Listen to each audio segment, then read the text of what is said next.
आज जो है खड़नो कई तूटो नहीं पड़े એવું લાગે વરસાદ લીલાડા જેવું છે સામે જો કે આપણે દાડિયા મીક્યા છે કપા નીંદવાના ખડ વાટે જો કે તો આજ વાંધો નહીં આવે ખડ જો કે થઈ જશે એવું ગાયું ખાય એવું લગભગ સબરા ટોલા જેવું થઈ જશે ને બીજું કંઈક સવારમાં વાઢીને આવ્યા છીએ તો કીધા આજે માવડીમાં નાંક્યો લઈને વહી જેવી પણ હાલ્યા જાય છે કારણ કે કેનાલ ક્યાંય સરે એવું નથી એના લીધે જો હા મોરલો અડધા પડધા કંઈક તરોપડી કરે હાંક્યો બીજા જો લાનો લાઈને હાલ્યા જાય હાંક્યો કંઈક દવા સાટેલી એના લીધે નથી પડતા બાવળ પણ હુકાઈ ગયા તેને એના લીધે જ ગાયું નથી પડતી હવે આપણે જે કાન વીંધેલું વાડકું રહ્યું તો એને ઘણું જોઈ કે રાગાઈ ગયું હે 2-3 દિવસ જાય છે અને આજ આપણે કાબેરની વાસળે રાતે બાંધી હતી તો એ ખતરનાક આમ ગળફો લાગી ગયો હતો અને ફૂલાઈ જઈ હતી આપણને એવું લાગ્યું નહીં બધે પણ પછી સાકું લઈને એમનામ કાપી નાખ્યું કાંડું અને જો આવી હારે આજ જો કે એના મતે સડી જઈ છે ને કાલ જો કે નહોતી આવી અને આપણે હવે લઈ જવી નથી ને એને પછી 2 દી આવી જાય એને એમ થાય કે જાવું ગાયુંમાં તો અમુક વાર રહી જાય છે ઘરે ને અમુક વાર આવી જાય હારે તો હારે આવે એમાં એ ઘાટામાં જાય બિચારી અને જો ઘરે રહે તો એને હમણાં સરવા મળે છે ઘરે રહે તો હમણાં વાઢેલું ખડ ખાવા મળે છે અને ગાયુંમાં આવે એટલે ફૂલ ઘાટામાં રહે છે તો આપણે ખાલી ટેસ્ટ કરવા લાવ્યા હતા 2-3 દી હાલે છે કે નહીં તો એવા તો એમનામ થઈ જતી પણ કીધું હવે થોડાક દી ઘરે રહે સારું કાલ જો કે મીકી ગયા હતા બિચારી ભૂખી રહે આમ ગાયું વારી આવે ને આપણી ગાયુંને ખાસ કરીને 8 વાગ્યા પછી એટલે કે સાંજે 8 વાગ્યા પછી જો કે ખડ ને એવું નાખ્યું છે તો એના લીધે જ આપણે કંઈ વિડીયો નથી બનાવતા કારણ કે અંધારું થઈ જાય એના લીધે અને કદાચ ખોટું લાગતું હોય તો આપણે વિડીયો એક નાખ્યો છે રાતે 12 વાગ્યાનો જો કે જેથી વરસાદ આવ્યો હતો તેથી તો ત્યારે આપણે ગમણમાં ખડ નાખેલું હતું ગાયું ખાતી હતી તો એ વિડીયો જોઈ લીજો તો અમુક ભાઈઓની કોમેન્ટ આવી હતી કે ભાઈ ગાયુંને કે હાડક્યા દેખાય કંઈક નાખો તો એમાં નાખવામાં તો કંઈ કમી નથી ભાઈ પણ એમાં વાંધો એ પડે અત્યારે ફૂકું નથી નાખવા અને આખી સીમમાં ક્યાંય તમે ગોતો તો એ મળે એવું નથી ફરતું ક્યાંય નથી મળે એવું જો આવું લીલું ખડ છે પણ આમાં જો હેઠે લીલ વળી ગયેલી છે તો એના હિસાબે ગાયું સરતી નથી જો રોડે જ જાય એને ખાવું હોય નાંક્યો છે જીને સરવું છે એને વાંધો જ નથી અને જીને નથી સરવું એ જો અમે રોડ અમે માર્ગે હાલ્યા જાય જો આ કેવી રીતના ખાય આપણે જે કપામાં નીંદે એ ખડ તો આપણે ભરવાનું જ છે બાકીનું જો આપણે વાઢીને આવીએ જી ટ્રેક્ટર જો અમે પડ્યું હોય જો અમે આપણે સોનાલિકા પડ્યું તો હવે એવું હોય ડ્રાઈવરમાં કે ટ્રેક્ટર પડ્યું હતું કે આપણે જો કે ગાયુંનો ટાઈમ થઈ ગયો તો આપણે ગયા હતા બાઇક લઈને તો એના લીધે વહી આવ્યા મોટા ભાઈ જો કે દાડિયા વાયા છે તો એના લીધે કંઈ ટ્રેક્ટર લેવા ગયા નથી બપોર પછી જો કે ટ્રેક્ટર લેવા જવાનું થાય છે દાડિયાની છૂટી થાય ત્યારબાદ આજ આપણે કાબેર ગાજો સરતી નથી રાતે જો કે વધારે ખાઈ જાય કાબેર વધારે ખાઈ જવાનું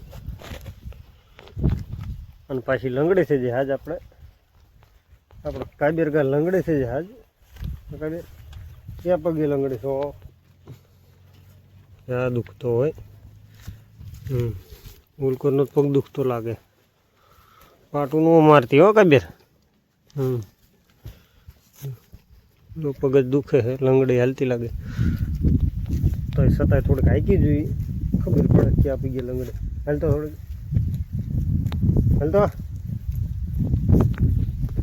હાલતો કબીર હાલે હે પણ હર પોમ જતું નથી ક્યાં પૈકી લંગડી હાલતો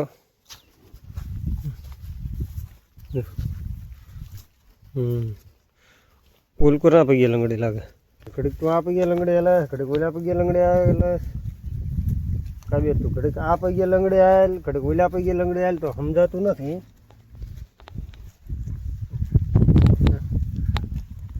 માથું ને મારવાનું હા જોવા દે તું મને મારતી નહીં ભાઈ તો કાબીરને વધારે જોવા મજા નથી, કારણ કે માથું મારી દે. ના તો જો જાય ને અત્યારમાં જાય ને ધરવીને લાવ્યો એને ઘડી બેસી ગયા. જો બીજા જોઈ કે સરે હે, જો ફરતા આમને ભાવતું ન કા ભાવતું નથી છે ને. કઈ બીજી સાટે જો તો કંઈક દિવસો પહેલાં જો કદાચ તમે બ્લોગ જોયો હોય તો ત્યારે આપણે કીધું હતું કે આપણી ગાના સળ ફાટી ગયા છે. તો આ જ ગા આપણે જે વિહાવાની છે હાલ થોડાક દીમાં, તો આપણે આ સળ દેખાડવી. હા જો આ સાઈડના હોજી ગયેલા છે પહેલાંથી. હા આ સાઈડના આસળમાં જો છે ને ટબા જેવો. હા તો થોડા કૂણી ગયા એવું લાગે. હા અત્યારે જો કમ્પ્લીટ થઈ ગયું હે. જો આજે ઉજળા દેખાય નહીં તો હુણી ગયા ત્યારે, એટલે આજે ઉજળા દેખાય નહીં તે ત્યારે જો કે આમ ઉજળી ગયા હતા. એ બાજ્યું હતું એમાં ગાયું. હા મારતી નહીં પછી મારતી નહીં હો. હા પાટું બાટું નહીં મારવાની છે ને. આમ પાછું હોજી હે પણ આસળ ચાલ્યું ને આમ એટલે એને એમ થાય દોવા દુખતા લાગે છે જ. આ એક આસળ છે નાનો ને ઝીણો દેખાય. કદાચ જો ભરોસો નહીં આ ટોળગાની વાસળી પણ થઈ ગઈ હોય. ટોળગાની વાસળી એવું કરે કોઈ ટીન માં જો કે દોવા નથી દીધી હાલ, પણ આપણને એની વાસળીને પણ એ નથી તાવા દીધી. આપણે જો કે એની વાસળીને ધવરાઈ દેવી હતી મેં, એટલે બધા બે રાઈ નાખવા માંડ્યા. તો જો આમાં હિરાડ બે છે તો જેટલા બે હોય એટલા અમને બેહવા દેવાના, બીજા અમને જો કે સરવા દેવાના છે. સરે તો સરે ના કર પછી વહેલા ઘરે એક પછી એક લાઈન લગાડે છે.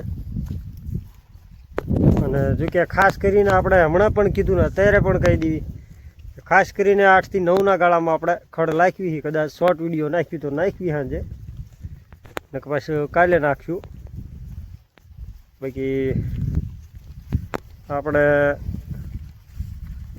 ખાસ કરીને સાંજે જ તે મીણ નાખવામાં આવે છે. સવારમાં જોઈ કે હવે નથી નાખતા, ને કે પહેલાં જો કે સવારમાં નાખીને નીકળતા હતા સારવા માટે. અને હમણાં કે નીણ ખૂટી રહી છે તો એના લીધે હવે આપણે સવારમાં કંઈ નીણ નાખતા નથી. આવી રીતે આડાવાળા ભમીને જાય ને જે કંઈ ખડ લઈ જઈએ આપણે તો એ ખડ નાખી દેવી. ને ખડ જો કે આવી રીતે તરો પડી જેવું છે. એવું નથી સીમમાં હાવ સરવા નથી, શરૂઆત ઘણું હોય પણ અમારે હાવ રેસકાળ જમીન છે. એટલે કે જે જમીનમાં ખાર આવી ગયો હોય અથવા રેસકાળ હોય પાણી ભરાય એવું હોય તો એ જમીન જ ખાસ કરીને પડતર પડી છે. તો એના લીધે જ ખાસ કરીને ગાયું સરતી નથી. ને અમુક પડતોરોમાં હેઠે લીલ વળી જાય, અમુક પડતોરોમાં હજી પણ પાણી ભર્યું. અને ગૌસરમાં જો કે ચોમાસાનું પાણી જ ભર્યું હોય આખે આખું, તો એમાં સારવાનો કંઈ મેળ નથી આવતો. એના લીધે જો આમાં આડાવાળા તરોપડી કરે જ્યાં ટેકરિયા ભો એમાં જો છે ને ખડ તો કંઈક આવું છે. અને આપણે હમણાં ગયા હતા તો એ પડતરમાં જો કે ખડ મોટું મોટું હતું, અને એના પડખે પણ પડતર એક હતું તો એમાં ઢીસણ હમાણું ખડ હતું. પણ સમસ્યા આ જ છે કે લીલું પડે અત્યારે હાલ.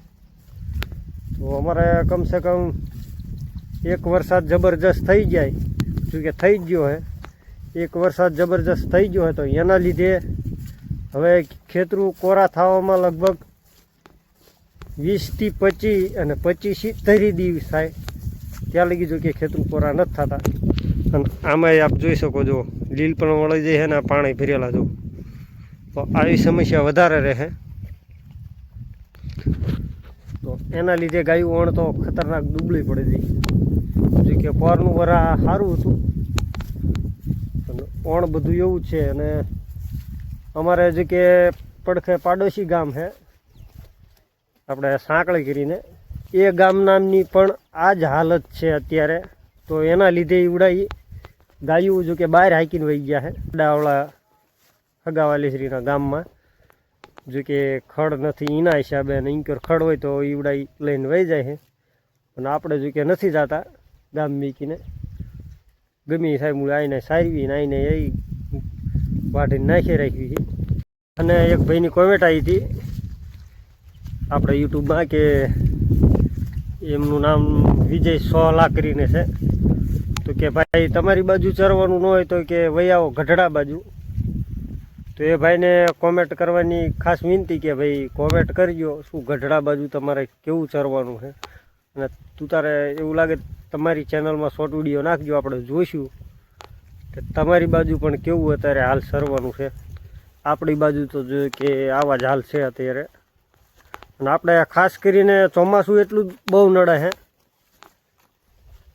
અને ખાસ કરીને વરસાદના દિવસો હોય ત્યારે જ આટલું નડે છે. બાકી ચોમાસું એટલું આમ ગણો એટલે નથી નડતું. પણ જ્યારે વરસાદ ચાલુ હોય ને ચાલુ વરસાદને પછી રહી જાય ને થોડાક દી કંઈ વરસાદ હા તો પડવા નામ ન લે એટલે કે બંધ ન થાય તો ત્યારે આવી સમસ્યા રહે. બાકી કોરાડું અત્યારે થઈ જાય ને અમારે એટલે કે વાહટી જાય બધું.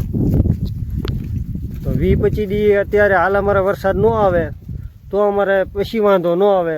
અને જો આવી રીતને આવી વરસાદ લગભગ દીધે રાખે રોજ એટલે અમારે પૂરી સમસ્યા રહે એમ. કારણ કે જે પડતરું હોય એમાં જઈ ન હોય ને જાય તો ઢીસણામાણા ગારામાં વહી જાય. અને આ જો કે છે પડતર ભાવ એટલે 2-3 વરાથી આવી રીતે જ પડતર છે જો કે ખેતર. તો એના લીધે આમાં જુઓ કંઈ ગાયું ખૂતાતી નથી, અને જો કે હગડ પણ એવા નથી પડતા તો એના લીધે સારી આમાં. બાકી ખૂતાતા હોય ને પાણી ભરેલું હોય એમાં ખુદ ગાયું જ નથી સરતી તો આપણે શું લઈને જઈએ. તો એવી સમસ્યા છે અમારે. તો આવું બધું હાલે રાખે. અત્યારે જો કે ખડ થઈ ગયું હોય તો વાઢીને ખવડાવી છે ઘરે જ તે. આ તો બધું આખો દી ટાઈમપાસ કરવા આવી એવું છે. યુટ્યુબમાં જે વિડીયો જોવે અને ફેસબુકમાં પણ વિડીયો જોવે તો એ બધા ભાઈઓને નમ્ર વિનંતી કે તમે આ વિડીયો ક્યાંથી જુઓ છો અને તમારી બાજુ શું ગાયોને સરવા માટે સારું છે તે જરૂર કોમેન્ટમાં જણાવજો. અને આપણે ખાસ કરીને સમસ્યા ગાયોની જ છે. જો કે ભેંસું તો જો કે અત્યારે પણ ધરાઈને જ આવે છે, એમને જો કે પાણી નડતું જ નથી. જો તો આપણે હવે અમે હતા જે બાવળવાળું દેખાય એ બાજુ જો આમાં ખડ એવું છે સરે એવું. તો આપણે ગાય લઈને ગાયું બધી જો અહીં ગયો છે. અને આમ જો કે છે કોરું હાવ તો એના લીધે જ ગાયું ઉપલે ખેતરના ઉપલા ભાગમાં પડે છે. અહીં કર જો બધું ખૂતાય એવું છે એટલે કે હાવ લીલું. એના લીધે જ આપણે ગાયું જો આમ જ સરે છે ને અહીં આવતી નથી. જો આ 2-3 ગાયું રહી અહીંયા જો જો જો કેટલી વહી જાય જો ગાય જો છે ને. તો આવું લીલું પડે છે એના લીધે જ ગાયું અહીં નથી આવવા દેતા. અહીંથી માર્યું પાછા એ ટેકરિયા ઘઉંમાં સરે છે. હવે અહીંથી આપણે ઘર પણ નથી દૂર. જો હમો ટાવર દેખાય, ટાવરથી છે રસ્તો, અને આમાં જે ઘર દેખાય છે આપણા ઓલકોર માવડી કે જે પડે છે તો કે સરવા દેવી આરામથી. હજી કીધા 3:30 જેવું થાય તો 4 થી 4:30 વાગે જાય. આ ખેતરમાં લગભગ 10 વર્ષથી આપણે ભાળવી છે કે આમાં કંઈ જ ઉગતું નથી. અને ખારવાળી ભોં છે આ બધી.